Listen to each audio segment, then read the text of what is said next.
Hi, my name is Fon Davis. I've been working in motion pictures for over 25 years on more than 30 feature films. I run a production studio here in Los Angeles, California called Fon Studios. People come to us when they need robots, and dragons, and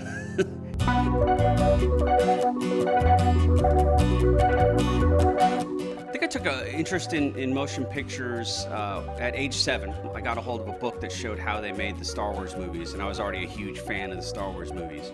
And I saw people building miniatures for a living, and I thought, that would be an amazing job. I didn't know that was a job. I started when I was very young taking things apart. Eventually, my parents tell me that I learned how to put them back together. But yeah, I used to take cereal boxes, turn them inside out, and build models from them. Any pieces of styrofoam, anything I can get my hands on that I could build, I would build. You know, as I got older, I really started to appreciate movies, the art of visual storytelling, especially the illusion part. Creating something that fools the audience always appealed to me. It's almost like cinematic magicians. When I graduated from high school, I actually moved to San Francisco, and I was going to save up money to go to film school. But then I discovered that there was actually a film industry in the San Francisco Bay Area. I think the very first challenge I faced in trying to get a job in entertainment was the fact that I didn't have a portfolio. I would go to companies and I would try to get work, and they said, you know, of course, I want to see your portfolio. What I did is I went home and I built a bunch of crazy things, and I took pictures of them, and I went back and I said, there's my portfolio. You know, because I didn't have any formal training. I didn't actually go to school for any of this type of work. I just figured that being a carpenter and being creative was enough. And as it turns out, it was, because I did get a job at Colossal Pictures. And we did a lot of stop motion. And Henry Selick was the director at Colossal Pictures. So when Tim Burton launched Nightmare Before Christmas, he asked Henry Selick to direct the movie. And Henry Selick just kind of took everyone at Colossal Pictures that had stop motion experience and brought us onto that movie. So Nightmare Before Christmas ended up being my first feature film. I was really eager to learn, so I was jumping around between different departments. So I learned how to do mold making there. I learned how to do painting and texturing and sculpture. You know, we're building Jack's house and Lock, Shock, and Barrel's clubhouse and all these amazing fun things in Halloween Land and some crazy stuff for Christmas Land. And my boss asked me to do a snowscape in the foam carving room. It was on the far, far end of the building because it smelled bad and it was messy.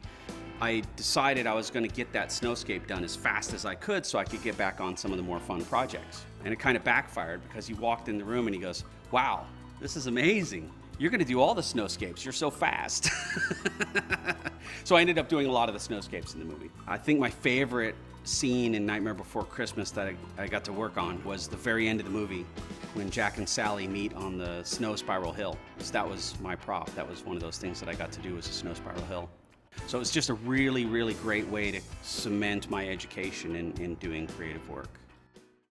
Yeah, working on Star Wars was pretty amazing for me because watching the Star Wars behind the scenes was the catalyst for wanting to work in motion pictures, and specifically in the ILM model shop. So to get the job at ILM in the model shop and then find out we're going to be working on the Star Wars prequels is a little surreal, to say the least. People would be surprised how many miniatures there were in the Star Wars prequels.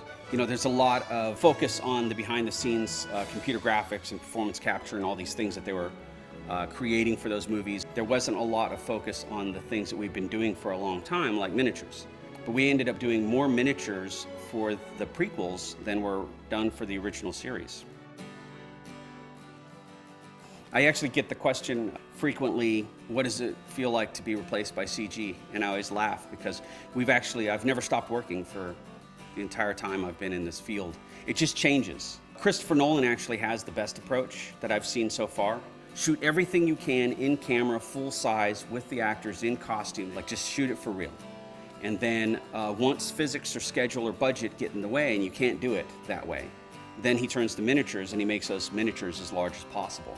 And he'll shoot everything he can with miniatures, and then he'll turn to CG to fill in all the rest of it. So I think that hybrid approach, that blending of both, is actually the best way to tell stories and make movies that look good, that will continue to look good for decades. I still love motion picture visual effects. I still love filmmaking, the entire process actually, because it's always changing. and solving those problems and doing creative things that no one has ever done before is really rewarding.